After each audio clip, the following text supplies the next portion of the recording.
on an all-new Dr. Phil. An out-of-control 31-year-old son. Why do you abuse these women in your family? I just get angry. Everybody gets angry. That doesn't give you the right to call your mother. And a family. Are you going to continue to make excuses? Because if you are, we're done. Of enablers. I feel bad for him. If you're riddled with guilt, you're going to sabotage everything I do. Today's going to be a changing day in your life. You've never had anybody working harder to bring you to the threshold of change than right now.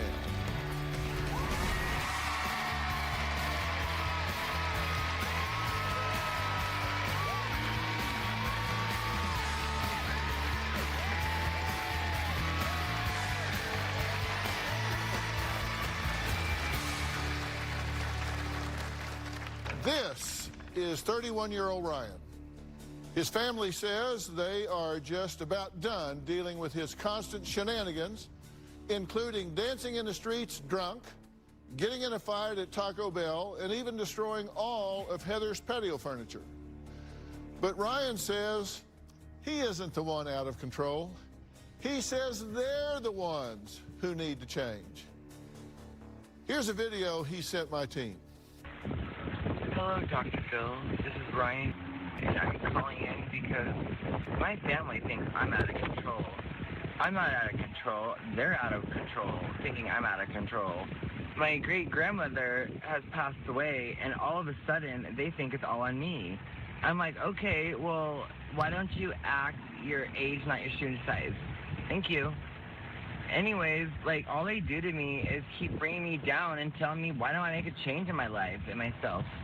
It's like, why don't they make a change in their own self? Duh. Anyways, bye. Well, duh. Heather says Ryan's nonsense is way over the top, and she's done with his my way or the highway attitude. But is she really? My 31-year-old son, Ryan, is out of control, unmotivated, and drinks excessively. I don't get drunk and make other people's lives miserable. Lay down. Lay down. No, you. Ryan has been living with me and his grandma. He has never had his own place. My relationship with Ryan right now is one of distrust. He has an absolute lack of respect when he speaks to me. Once he gets drunk, he's very mean.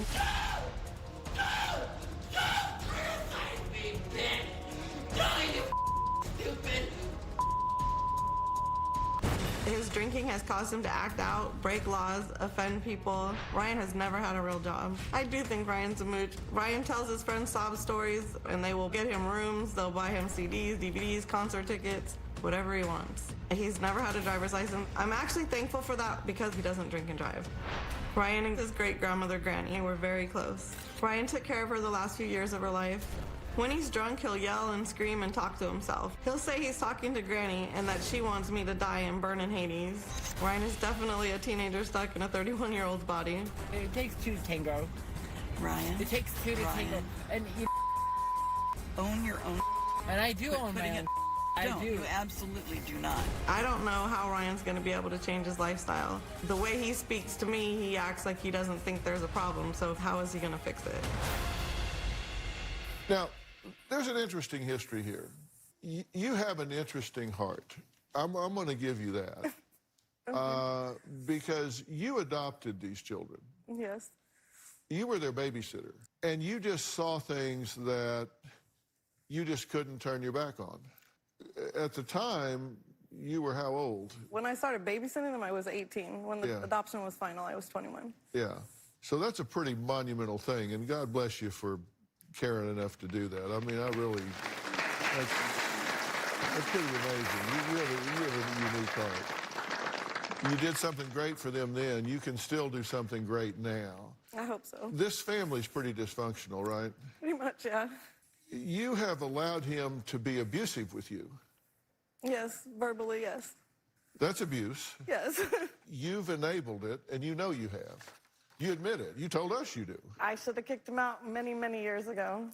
You allow him in your home despite the fact that he's disrespectful, has no job, stays drunk, destroys property, breaks the law. How frequently is he arrested? In the last 6 months, I think it's been about 10 times. And here's his arrest record. I mean, it fills the whole screen. But he's been bailed out. I did it, and sure enough, right after he got out of jail, he went and drank. He throws fits like a child, like tantrums. Yes, he does. He never graduated from high school. Yells and curses at the family, drunk several times a week. He says that he drinks at least a bottle 2-3 times a week. You guys say he sometimes does it daily, if he can get a hold of it. I think if he could get a hold of it, he would do it all the time, yeah. And then when he is drunk, he's not really charming. Not at all. He curses at others, racial slurs, physical altercations, and he doesn't remember a lot of this, so he's not there for it because he blacks out. Right, because like the next day when you're angry, he doesn't know why you're angry because he wasn't technically there to see that. Or Yeah. This is a video, so people understand, of how Ryan reacted when he thought his mother, Heather, called him a drug addict. Take a look.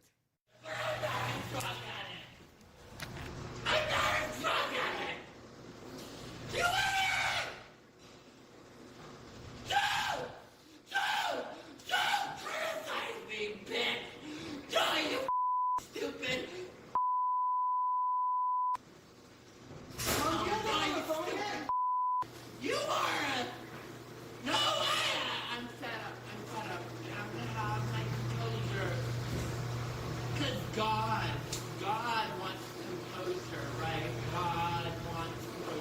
I can't have her. No, I went through like a scheme. No, I went through something with her. She's nasty. She's foul behavior. Get her out of here. Get her out of here. Get Heather out of here now.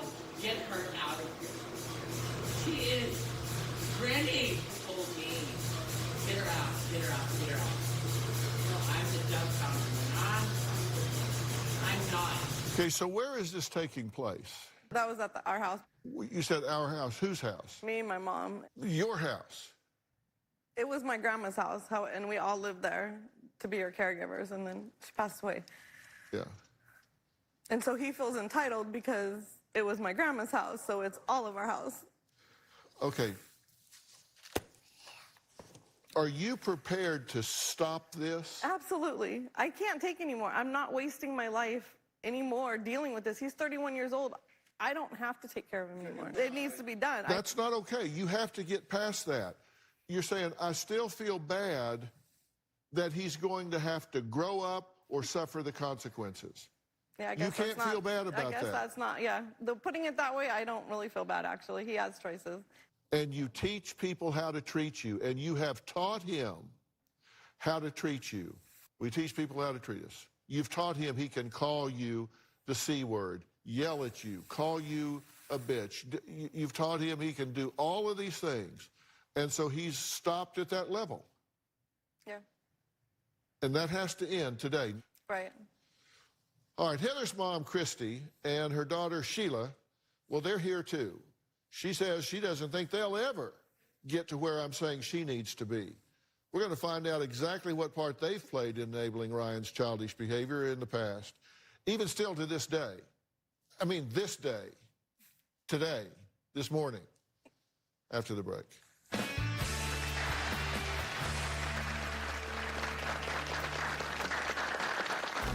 My grandson loves drama. His temper has gotten to me when he drinks. You're not getting cigarettes. You're not getting jack. Did you hear me? Ryan. Money. With all the alcohol and the screaming and yelling, if he doesn't get his way, he throws a fit like a child. And later, I don't get it, that seems like really arrogant, entitled behavior. And if I had known about it then, you wouldn't be here now, because I'd have told him to send your ass back home. I believe Ryan's great-grandma was his biggest enabler over the years. Granny would spoil Ryan with toys and money. She would not hold Ryan accountable for anything. He could do no wrong in her eyes. Now my mom is taking over. My mom feels bad for him, so when he gets out of jail, she'll go pick him up, take him to friends' houses. Even my daughter Sheila will enable her brother. My mom and daughter will buy him food. They've also put him in a hotel room at least 10 times in the last 3 months. Ryan is a master manipulator. He comes off charming, so everybody believes what he says and does what he wants. Heather says when she adopted Ryan and Sheila, her family agreed with her that they would raise the children as a team.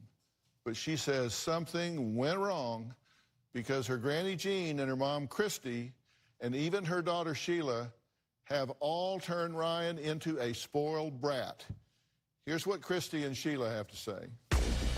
My brother Ryan's personality has always been, it's my way or the highway. If he doesn't get his way, he throws a fit like a child. I want my food. Now, you're not getting cigarettes, you're not getting jacked. Did you hear me? Malls, the ones that Ryan. I afforded with my own money. My grandson loves drama, and it goes along with Ryan and his entitlement behavior. If he wants to do something, he will find a way to engineer cooperation to get it done his way. I've definitely enabled Ryan's lifestyle. I do wish I didn't sometimes, but I'm not gonna let him go without his necessities. Sometimes I'm taking advantage with the money that you give me. I don't use it like I'm supposed to use it. I talked to Christy and Mom, and they're like, oh, we already got him food and stuff like that. And then I'm like, okay, well, I feel like he just scammed me, honestly. I took mercy on him with the hotel rooms. I paid for his rooms so that he wouldn't miss court. If he had missed court, we would have lost the bail money. Ryan talks about getting his own place, but honestly, none of us think that he'll be able to keep his own place without getting kicked out with all the alcohol and the screaming and yelling. She's nasty. She's a foul behavior. Get her out of here. Get her out of here. His temper has gotten to me when he drinks. Why are you over here? Why am I over here? What do you think, Ryan? I don't know. I just told her you're not to be served here at I'm not 7-Eleven. taking any alcohol. I just had a Ryan, I'm cigarette. looking right at you. You're weaving. Ryan's mouth can also get him in a lot of trouble. He told me that he was getting food and some guy just randomly punched him in the face. I'm pretty sure Ryan said a racial slur to the guy, but he honestly doesn't remember. It breaks my heart that he doesn't care more about himself. I fear he's just going to end up being a sewer rat or dead. All right, Sheila, Christy, I'm glad you're here. Thank you.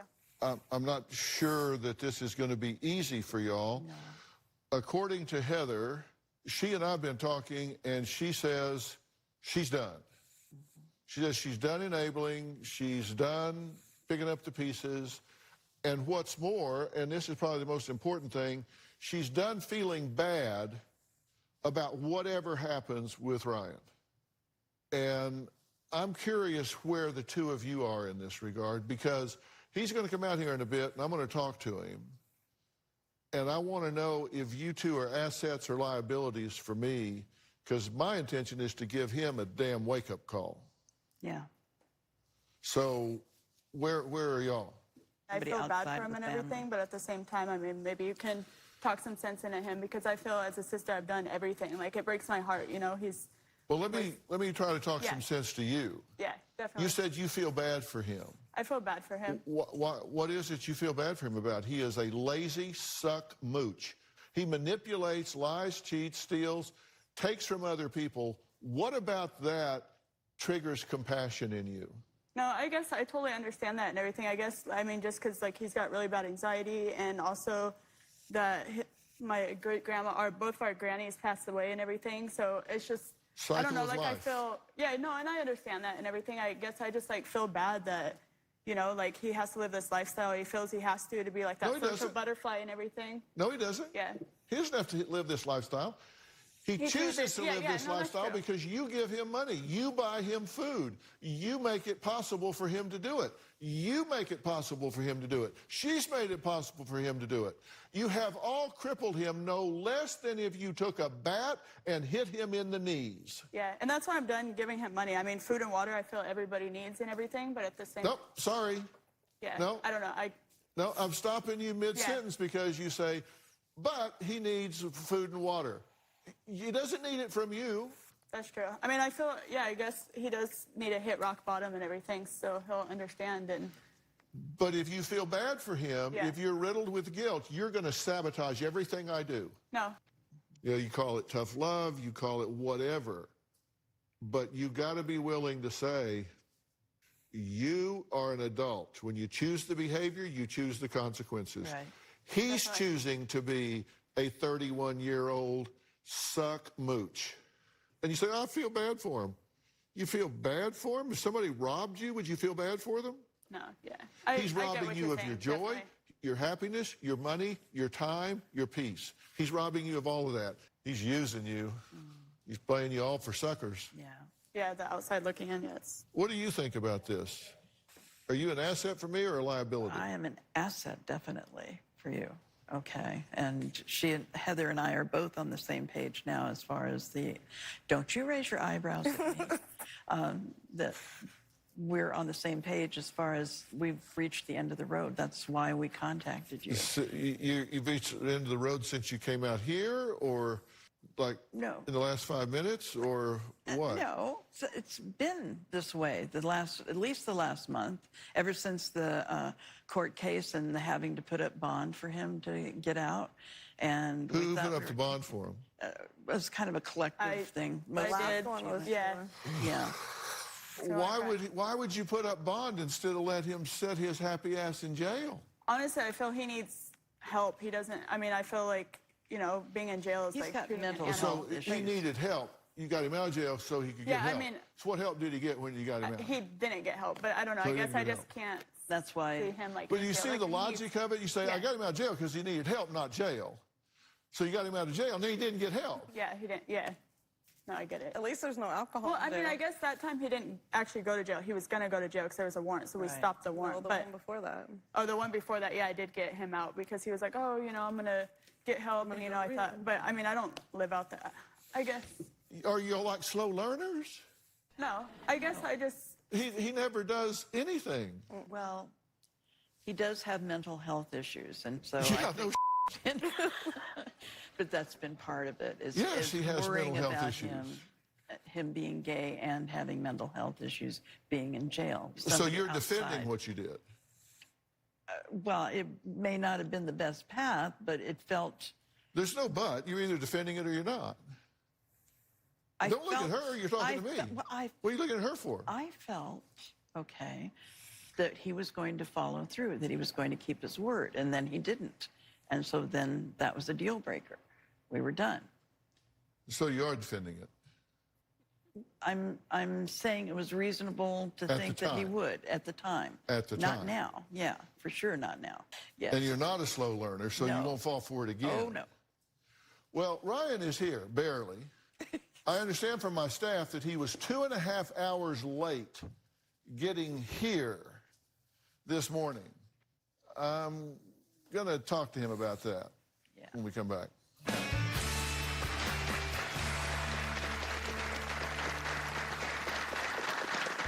I act out a lot of the times because my family doesn't understand me and they don't listen unless I'm doing something crazy. Because irritating, agitating. I'm a happy and go lucky person, but if you poke the bear, then I'll become out of control.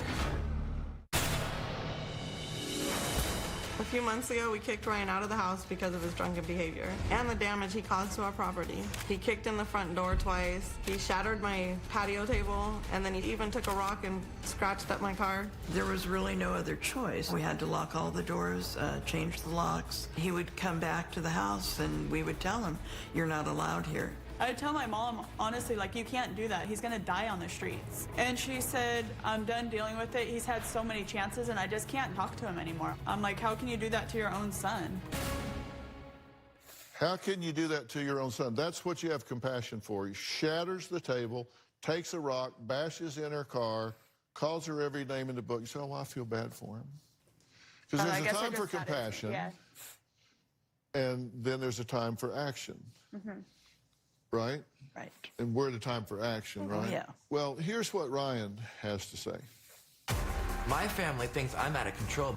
Why don't you go over by those bushes? Why don't you call my boyfriend? Excuse me, I'm not calling. If I need to fix my issues, then they better get their self in check.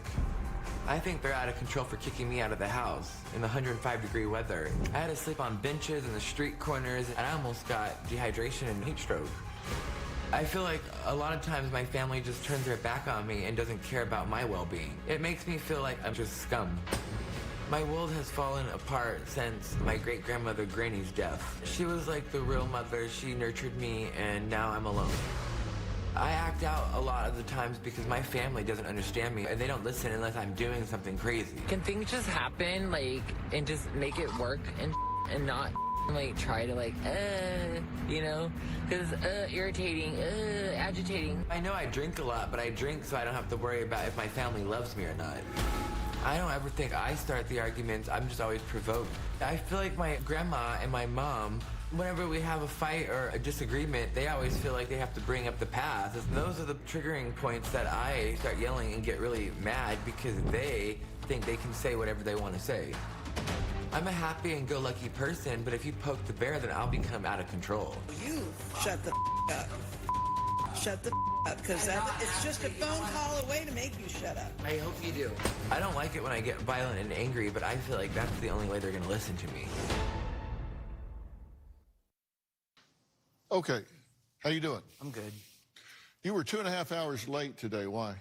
Just running late, nervous, and anxiety. This morning, we had to send a staffer to the hotel as we were told that Ryan was not leaving the room. When our staffer talked to Ryan in person, he claimed he was just running late because he had to, quote, look good. Hi, Dr. Phil. This is Heather. Trying to get my son, Ryan, so we can get to your show. As far as I know, he's not drunk this morning. He was drunk yesterday, but he's refusing to come down. You guys, open the door. Hey guys, this is Michael. I'm from the Dr. Phil show. Can you open the door, please? Oh, we're just late. We're running late, that's all. Why are you running late? Because we had to look good. Did you have any issues last night? No. Don't lie, Ryan. I didn't have any issues whatsoever. Yes, you did. Don't lie. What? I was having stomach issues. You're having stomach issues. Stomach problems. Are you feeling okay this morning? Yeah.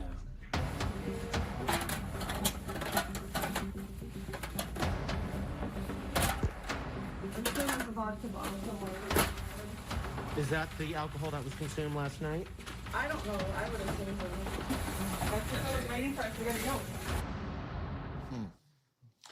Are you here for a reason? Yeah, to get advice on my alcohol issue. Okay. People don't usually show up late. They're usually compliant and do what they think because people work really hard to get here. Yeah. And then we got to come find you. And I don't get it. That seems like really arrogant, entitled behavior. And if I had known about it then, you wouldn't be here now because I'd have told them to send your ass back home. Why do you abuse these women in your family? I just get angry and upset at them, so I just have anger towards them. Everybody gets angry and upset. That doesn't give you the right to call your mother a What the hell is that about? I don't know, just anger. I just get upset. You said that. Yeah, so that's We've covered that. You get angry, so you call her the worst name you can call a woman in the world? Yeah. What gives you the right to do that? I don't think anything, it just comes out, I guess. Not really thinking, I just say stuff sometimes. You just don't require much of yourself? Yeah. And where are you living now? On the streets, sort of, like, couch surfing And because they kicked you out? Yeah, they kicked me out. And why wouldn't they? Yeah. You said that you're not out of control, they're out of control because they don't let you stay there and call them names and kick holes in doors and shatter patio tables and take rocks and bash in car doors and that sort of thing? You think that makes you a good family member, good house guest? No. Because you wouldn't stay at my house 2 seconds if you did one of those things. If we fight and sometimes the things I say isn't right, it just comes out.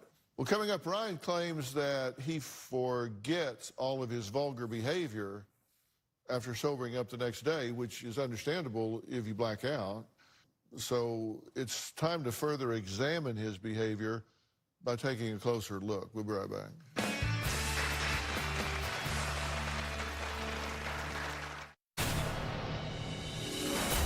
Ryan Ryan's had so many charges and court dates, he can't even keep track of everything. He ends up missing a court date and then gets a warrant for his arrest. So it's just an ongoing thing. It never ends. I've been arrested like 10 times. I've mainly been arrested for disorderly conduct, and I recently got arrested for trespassing. Most of the arrests are misdemeanors.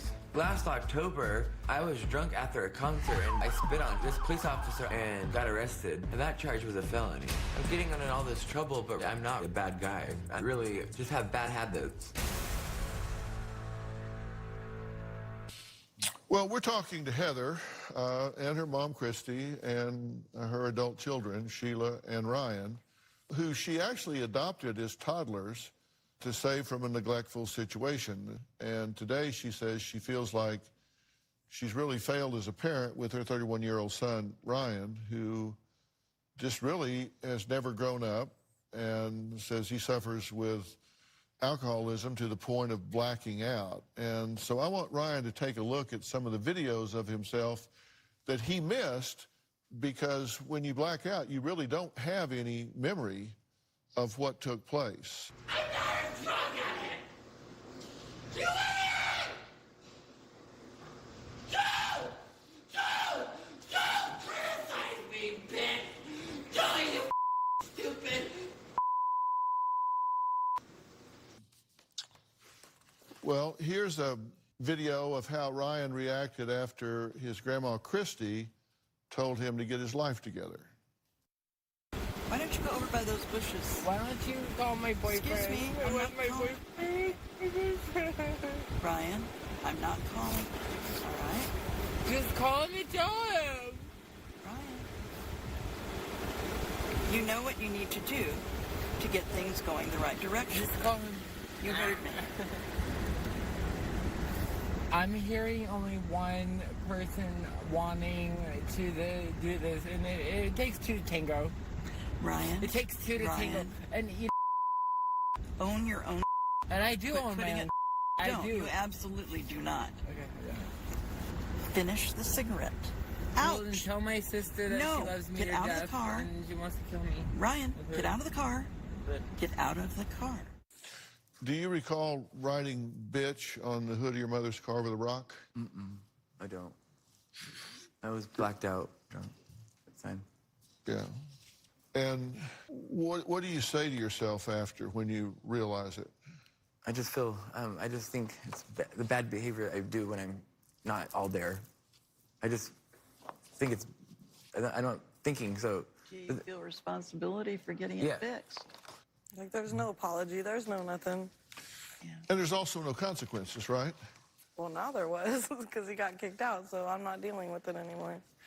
Did you file charges on him for destroying They your asked car? me if I wanted to press charges, and I said yes, but I don't think they actually did. I don't know. Why do you not have a job? I've never tried. I mean, I've had little jobs. I just feel like it's difficult, maybe being judged or just frowned upon, not doing something correctly. Maybe. Yeah. Are you employable? Yeah, I mean, I can do, I believe I can do stuff. I just don't always feel like, I just sometimes down on myself. I just don't always think I'm capable of doing it. Well, you don't know whether you could or not. Yeah. Because you never really tried. So where is this headed? We'll talk about that after the break.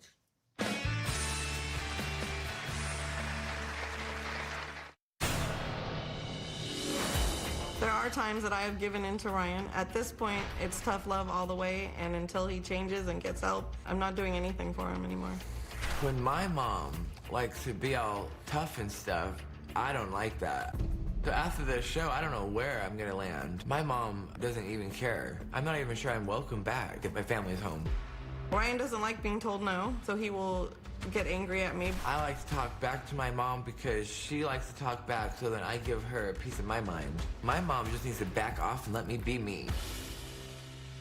Now, we ask everyone that's coming to kind of give a little submission video so I can kind of get a sense of everybody's thinking and personality and everything, which you all did. And I found Ryan's submission video interesting. Let's play that again. Hello, Dr. Phil. This is Ryan, and I'm calling in because my family thinks I'm out of control. I'm not out of control. They're out of control, thinking I'm out of control. My great-grandmother has passed away, and all of a sudden, they think it's all on me. I'm like, okay, well, why don't you act your age, not your shoe size? Thank you. Anyways, like, all they do to me is keep bringing me down and telling me, why don't I make a change in my life and myself? It's like, why don't they make a change in their own self? Duh. Anyways, bye. I actually transcribed that. Yeah. Wow. Because I wanted to ask you about it. You say, I'm writing in because my family thinks I'm out of control. Are they right? Yeah.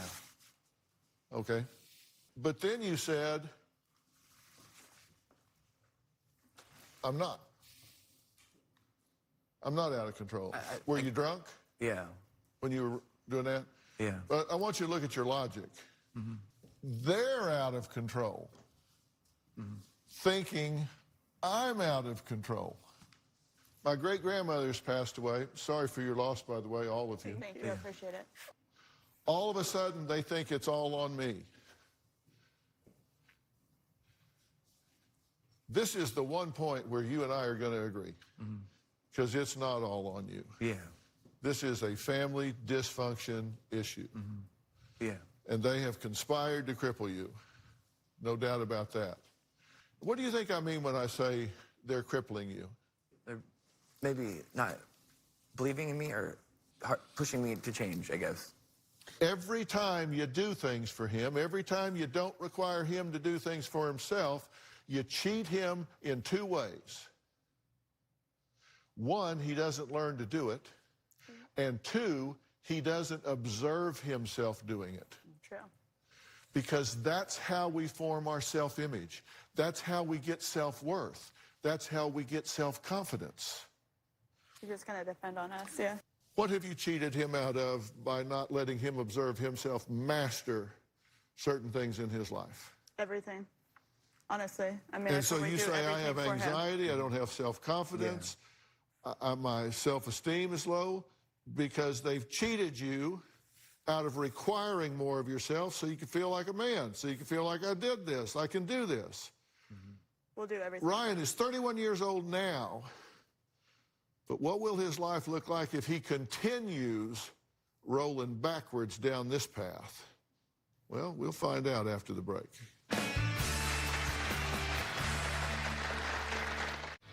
Hey everyone, season 19 is underway.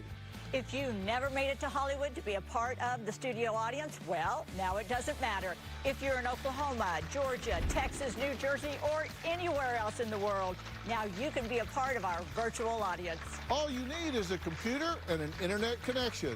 Go to drphil.com and click on Be Part of the Audience for more information. Hope to see you soon.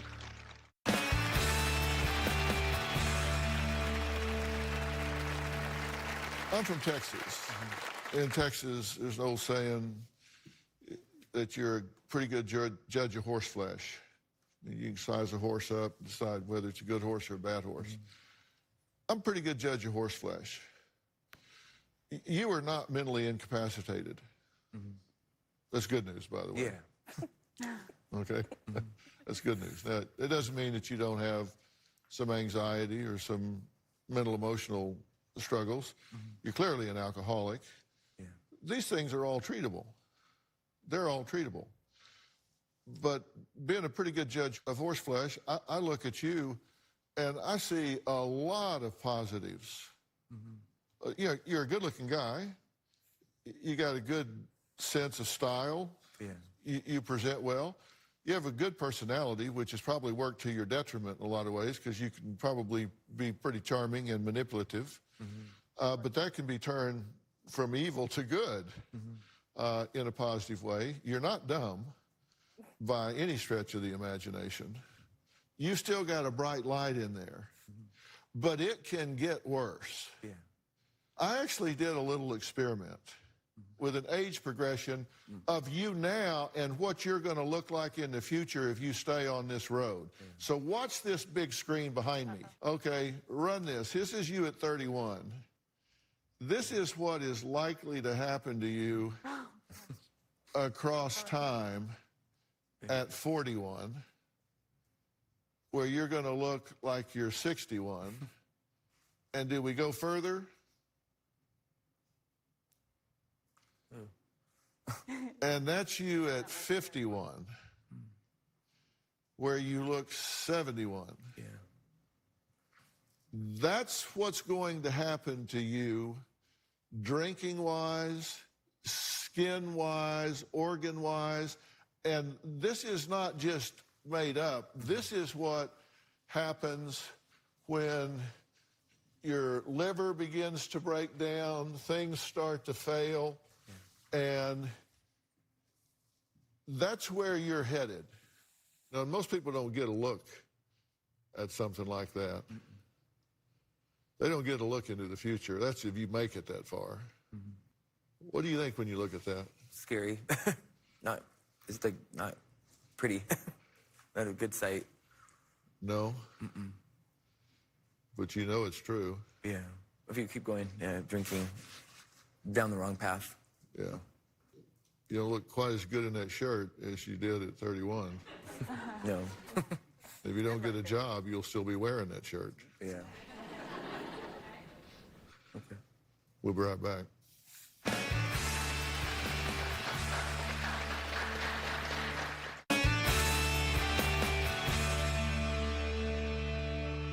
Do you have a therapist? Yeah. Well, as a counselor. Yeah. As a therapist. Comes and Here and goes. there, yeah. Yeah. Would you like a new therapist? Yeah. Yeah. Because I can arrange that for you immediately. Okay. And this is a different situation that is a combination therapist life coach. Okay. And you can do it, you're going to have to do it in a teletherapy way, given the pandemic right now. Yeah. But that works out okay because we actually have a company that actually my son founded called Doctor on Demand. And I'm going to arrange immediately for you to have 10 sessions with them to get you a jump start with some objectives. And you need to understand that these people are very much in your corner, but they have a new definition of support. Yeah. And that's not cheating you out of the opportunity to watch yourself step up and man up. Look, Ryan, it's time to do this. You can't feel good about who you are or what you're doing. There has to be a time where you draw a line in the sand and say, this is where I make my stand. Do it now. I believe you can do it. Yeah. Use the skills you got, man. You should get a job in retail fashion and stuff, things that, seriously, where you've got natural skills and abilities. Yeah. Play to your strengths, man. Create things that you're proud of. You can do this. Yeah. But it's between you and you. And I will get you that help starting today. Okay. Thank you. Fair enough? Yeah. Now look at me. I believe in you. Yeah. Thank you. Do this. All right. All right. Doctor on Demand is the most convenient way to access a board-certified doctor. And I'm excited to share, by the way, that Doctor on Demand now accepts Medicare Part B. Now, let me tell you what that means. You can see a board-certified physician from anywhere over video chat on your smartphone, tablet, or computer 24 hours a day, and Doctor on Demand is waiving co-pays during COVID-19 to make it easier for you to see a board-certified doctor from the safety of your home. So if you're a Medicaid Part B beneficiary, your visit will cost $0. Did you hear what I said? You can see the doctor for free. Doctor on Demand is able to treat many common conditions like cold, flu, skin rashes, and allergies, as well as chronic conditions such as high blood pressure, cholesterol, depression, anxiety. Doctors can even provide prescriptions or prescription refills to your nearest pharmacy. So to get started, just visit drondemand.com/Medicare or download the Doctor on Demand app in the App Store or Google Play. registering for Doctor On Demand account with your Medicare insurance is really simple. Make sure to have your Medicare card handy. And that's a big deal that they can see doctors for free. Oh, yeah, That's amazing. That's awesome. Yeah. I want to thank all of my guests today. For more information about today's show, log on to drphil.com. You can follow me on Facebook, Twitter, Instagram, TikTok, and don't forget to subscribe to Robin's podcast, I've Got a Secret. She has way too much fun. Stay safe. We'll see you next time.